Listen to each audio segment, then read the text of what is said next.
Game academy. तो आज हम बहुत इंपॉर्टेंट चीज़ डिस्कस करने वाले हैं। देखिए क्या डिस्कस करने वाले हैं, आज हम बताने वाले हैं आपको कि 2022 में जितनी भी शिफ्ट हुई थी जेई मेंस की, उन शिफ्ट में जो क्वेश्चंस पूछे गए थे वो जैम में किस तरीके से पूछे जा सकते हैं।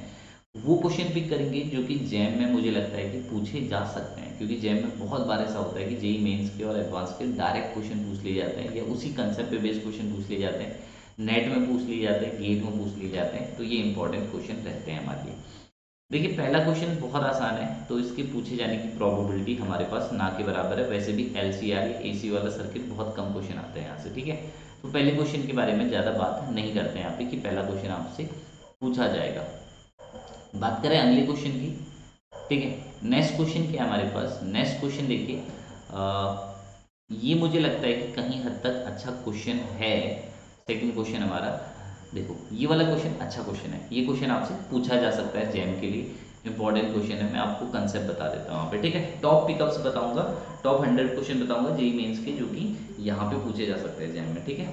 तो ये क्वेश्चन है कि ball is thrown vertically upward from a tower and reaches ground in 6 second. एक टावर है, ये क्वेश्चन बहुत बार पहले भी पूछा जा चुका है, फिर से पूछा गया है। देखो, a ball is thrown vertically upward from a tower and reaches ground in 6 seconds.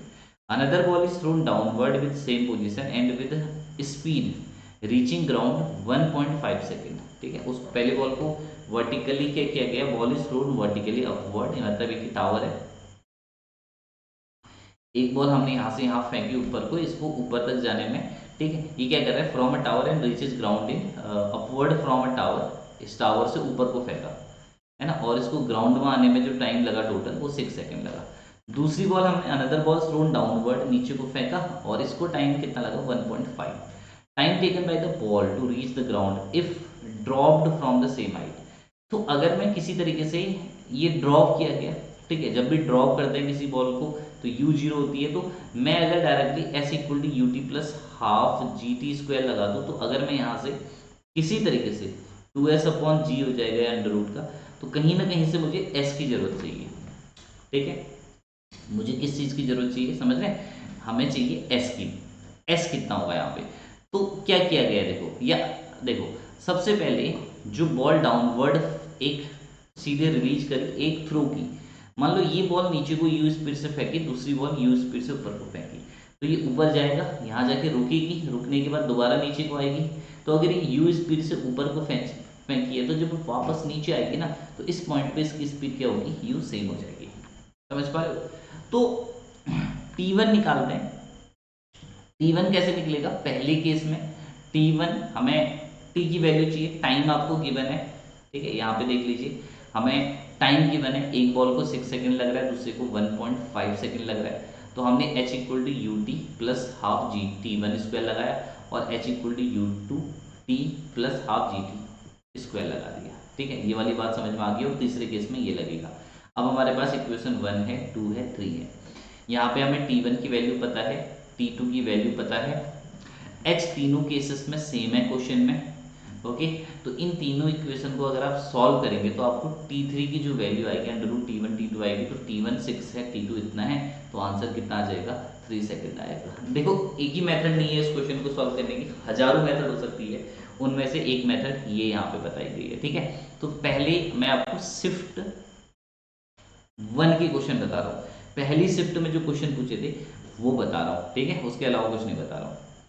ये क्वेश्चन आईआईटी जैम के रिस्पेक्ट का नहीं है, ठीक है, बोर्ड वगैरह में पूछा जा सकता है, पर आईआईटी जैम में ऐसे क्वेश्चन नहीं आते हैं। मैं आपको फिर से क्लियरली बता देता हूँ। ये at height h above the earth surface mass of a person become 1/3, तो फाइंड द हाइट। तो मास क्या होता है, यू नो, मास की वैल्यू जो है m जो है कितना हो जा रहा है, 1/3 टाइम्स ऑफ m, रिड्यूस हो जा रहा है, क्यों, क्योंकि वहां पे ग्रेविटी रिड्यूस हो गई होगी। तो आप h हाइट पे ग्रेविटी, मतलब आप समझ लो कि g डैश जो है g/3 हो गया, ऐसा सोच लो। तो g और g डैश का रिलेशन निकाल लो यहाँ पे डायरेक्टली, तो g और g डैश का h हाइट पे निकालोगे तो h की वैल्यू निकल जाएगी, ठीक है। एट एच हाइट, यहाँ से अर्थ की सरफेस पे g है, तो यहाँ पे g की value g dash equal to g/3 हो जाएगी। भाई मास कम हो रहा है, मतलब g ही कम हो रहा होगा, और तो कुछ नहीं है। मास की जगह यहाँ पे वेट लिखा होता तो और अच्छा रहता है, मास वैसे इनवेरिएंट चीज है, ठीक है, ये क्वेश्चन में ही कुछ गड़बड़ है, जेई वालों को इतना सोचना चाहिए, पर ठीक है, हम कंसेप्ट तो हम समझ ही पा रहे हैं कि नहीं भाई उन्होंने गलती कर दी तो हमें नहीं करनी है। अच्छा, तो आराम से आ जाएगा। देखो, प्रोजेक्टाइल का क्वेश्चन में भी पूछा जा सके, फिर डायरेक्ट क्वेश्चन है, projectile is projected horizontally with horizontal velocity इतना, if the range of projectile then find the angle of projection. तो यहाँ पे ये थीटा है, तो हॉरिजॉन्टल वेलोसिटी होती है u cos theta, it is given to you 25 meter पर सेकंड, रेंज दे रखी है 75, तो टाइम ऑफ फ्लाइट हो गया 3, क्योंकि आप समझते हो रेंज मतलब distance equal to velocity into time, distance equal to velocity into time, तो टाइम बराबर डिस्टेंस अपॉन वेलोसिटी, तो रेंज अगर 75 है अपॉन 25 करेंगे तो आपको 3 मिल जाएगा। तो टाइम ऑफ फ्लाइट पता चल गया। तो दो इक्वेशन यूज करके, डायरेक्ट क्वेश्चन है, मतलब क्या ही करें इस क्वेश्चन में, टेन थीटा की वैल्यू आ जाएगी। बहुत ईजी क्वेश्चन है, मैं उस पर ज़्यादा डिस्कशन करना भी नहीं चाहता। ओके, नेक्स्ट क्वेश्चन देखते हैं। अगेन सी, ये क्वेश्चन जो 9th है, पहले 8th क्वेश्चन को मैं एक बार चेक कर लूँ। देखिए, इस तरीके के क्वेश्चन नहीं आते आईआईटी जैम में बेसिकली। ये मैकेनिक्स का क्वेश्चन है, अच्छा क्वेश्चन है, मे भी पूछा जा सकता है। ज़्यादातर आईआईटी जेईई में मैकेनिक्स के क्वेश्चन आते हैं, तो मैकेनिक्स के क्वेश्चन ही हमारे वहाँ पे रिपीट हो रहे होते हैं जैम में या अदर एग्जाम्स में। तो मैं क्वालिटी क्वेश्चन जो रिपीट हो सकते हैं वो बता रहा हूँ। क्वेश्चन कह रहा है कि ball is drop from height h, fall on A spring of spring constant k। देखो, बड़ा अच्छा क्वेश्चन है। h हाइट से एक बॉल एक स्प्रिंग गिर रही है, ball stick to the spring and come to rest when the spring compressed by h/2, value of spring constant. तो यहाँ पे कंजर्वेशन ऑफ एनर्जी लगा सकते हैं, बहुत बेसिक क्वेश्चन है, ठीक है। क्या लगा सकते हैं? कंजर्वेशन ऑफ एनर्जी लगा सकते हैं, ठीक है। Total change in kinetic energy equal to change in potential energy. तो भाई चेंज इन काइनेटिक एनर्जी, ये दोनों की वैल्यू 0 0 है, ये 0 होगी। पोटेंशियल एनर्जी पहले इतनी थी, स्प्रिंग की इतनी है h हाइट पे, ठीक है। और फिर ये पहले कहाँ पे था? ये यहाँ से h हाइट पे था, तो टोटल ऐड कर दो, इसकी हाइट कितनी हो जाएगी? h प्लस h/2, जो कि यहाँ पे लिखा है अर्थ से। तो mgh इसकी पोटेंशियल एनर्जी पहले थी, बाद में कितनी होगी? हाफ mv², हाफ की x², x की जगह h/2 लिख दिया, h/2 कंप्रेस हो रहा है। तो ये वाली पोटेंशियल एनर्जी, बॉल की potential energy spring potential energy में कन्वर्ट हो जा रही है यहाँ पे। तो दोनों को इक्वेट करो, h निकल जाएगा, k निकल जाएगा, खत्म क्वेश्चन, ठीक है। कंजर्वेशन ऑफ एनर्जी का डायरेक्ट क्वेश्चन है, पूछा जा सकता है। और मुझे ये वाला क्वेश्चन भी अच्छा लग रहा है कहीं ना कहीं में देख के, ये वाला 10th क्वेश्चन क्या करें कि a charge ball of mass that much held stationary by electric field the total charge. तो ये बहुत बेसिक एनसीईआरटी का क्वेश्चन है कि क्यूई जो है होगा mg के बराबर होगा। सॉल्व कर लेंगे तो आराम से क्वेश्चन का आंसर निकल जाएगा, ठीक। Normal reaction, road banking of road हमारे पास होती नहीं है, तो बैंकिंग ऑफ रोड के कंसेप्ट में जाने की जरूरत नहीं है।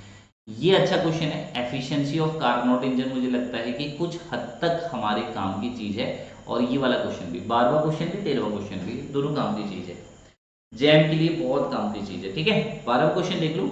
Stopping potential for wavelength lambda is given to you इतना, ठीक है। लैम्डा इतना है stopping potential, wavelength is change so that stopping potential become 1.02 times 1.02 time v, then the wavelength of new wavelength बताना है। अरे भैया मेरे, डायरेक्ट आइंस्टीन इक्वेशन लगा दो ना, h nu minus work function बराबर stopping potential e V kinetic energy.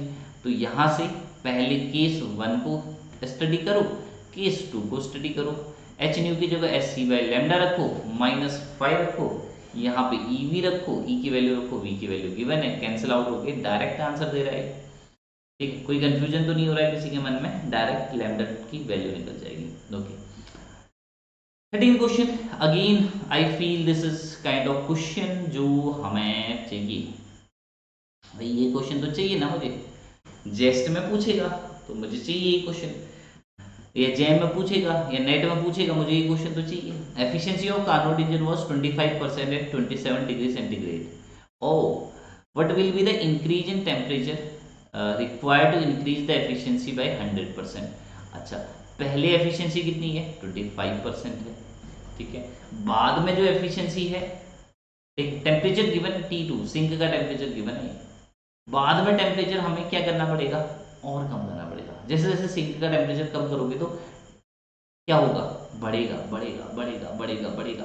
तो चेंज कितना हो चाहिए, पहले एफिशिएंसी 25% है यानी कि 0.2, तो एफिशिएंसी बराबर 1 माइनस T2 अपॉन T1 होता है। तो T1 तो नहीं पता है, तो 1 माइनस 300 अपॉन T1 कर लो। पहली बार एफिशिएंसी गिवन है, जो भी गिवन है 0.5 गिवन है भाई, इसको ऐड कर लो।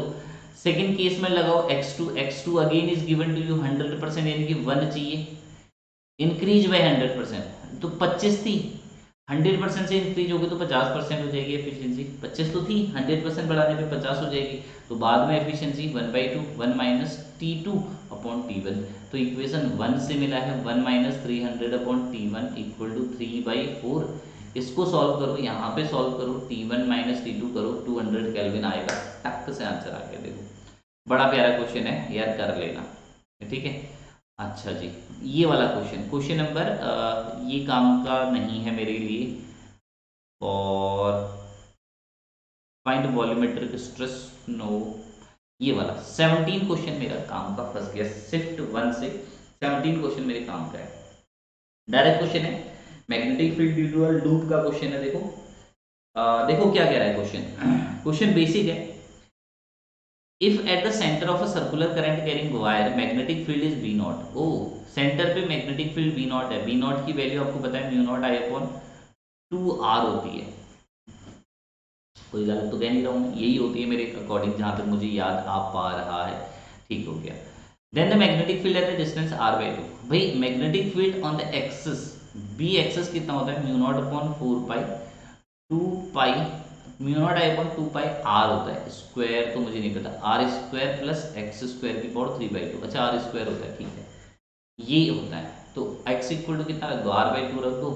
बी नॉट की वैल्यू आपको पता है, बी नॉट इतना है भाई, क्लिक कर देना, बी नॉट के टर्म आंसर आ जाएगा।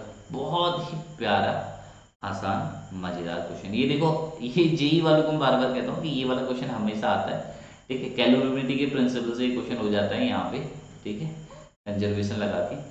ओके ओके ओके ओके, ये भी 21 क्वेश्चन भी काम का है, ये काम का है नहीं मेरे, ठीक है, बहुत इजी क्वेश्चन है, कर चुके हैं ऐसे क्वेश्चन। ये भी यार ध्यान रख सकते हो, रिजल्ट एंड एम्पलीट्यूड वाला, ये हमारे वहाँ पे 3 वेव का आता है, पर यहाँ पे 2 वेव भी है, 2 वेव है, एम्पलीट्यूड एक का A1 है, एक का A2 है, तो √A1 A2 और दोनों के बीच में +2 A1 A2 कॉस ऑफ दोनों के बीच में फेज डिफरेंस, तो फेज डिफरेंस इतना है 1.57, तो इसको π/2 कर दिया, तो फेज डिफरेंस π/2 है, कॉस π/2 आई थिंक 0 होता है, तो A1 प्लस A2 रूट के साथ आ जाएगा, तो ये ठीक है, A1 square plus A2 square है ना, 59 प्लस 25, तो कितना हो गया 34 रूट का आंसर। ओके सर, देखो ये वाला क्वेश्चन 21 शिफ्ट 1 की सारे क्वेश्चन करा रहा हूँ मैं, जेई के जो हमारे काम के बन सकते हैं जेएम में, ठीक है।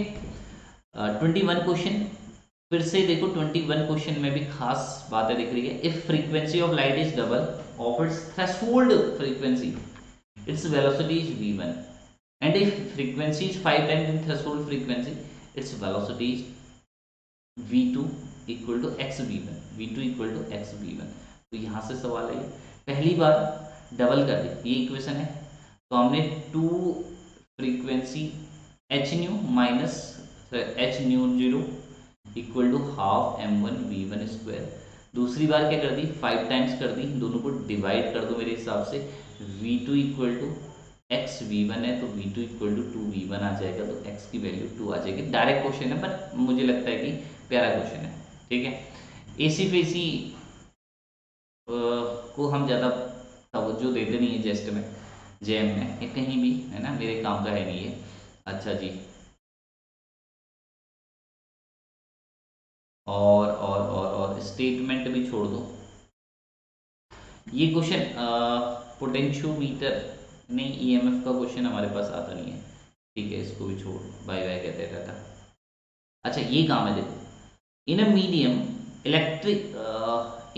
Electric field of a EM wave is इतना, if relative permittivity and relative permeability of medium is 4 and 9, then the magnetic field. तो रिलेशन निकालना है, इलेक्ट्रिक फील्ड गिवन है, मैग्नेटिक फील्ड निकालना है, तो ऐसा होता है v equal to E upon c, E upon B, sorry, तो v इक्वल टू होता है सी बाई एन, एन की जगह होता है म्यू आर एप्सिलॉन आर, तो म्यू और एप्सिलॉन आर 4 और 9 गिवन है ना। c अपॉन होता है 1 अपॉन n होता है root mu R epsilon R, तो ये वैल्यू रखी तो ये c बाई कितना आ गया 6 आ गया, ठीक है। तो ये c बाई 6 आया तो हमें ये रिलेशन पता है, तो B naught equal to this much, B naught की वैल्यू निकाल दो। बहुत ही प्यारा क्वेश्चन है, या अदर तरीके भी हो सकते हैं, ठीक है। इलेक्ट्रिक और मैग्नेटिक फील्ड का क्रॉस प्रोडक्ट लेके भी मैं इसको कर सकता हूँ, ओमेगा के टर्म है, पर ओमेगा गिवन नहीं है तो, और ज़्यादा चांसेस है नहीं यहाँ पे उस मेथड को यूज़ करने के, ठीक है। तो यही मेथड सबसे आसान रहेगी कि v equal to E upon B होता है, बहुत कॉमन रिलेशन है, और v equal to c upon n होता है, यानी कि under root mu into epsilon E upon v, 9 को 36 6 आ गया, ठीक है। ये कुछ खास हमारा क्वेश्चन है नहीं, तो इन 30 क्वेश्चन में से ये है डे 1 शिफ्ट 1 के क्वेश्चन, जो कि जैम के लिए इंपॉर्टेंट है, ठीक है, और सीयूईटी के लिए इंपॉर्टेंट है। प्लीज इनको पढ़ लेना, और जो भी बताया मैंने, मेरे हिसाब से कंसेप्ट क्लियर हो गया होगा। अच्छे क्वेश्चन से रिपीट हो जाता है, ऐसे क्वेश्चन रिपीट होते हैं जैम में।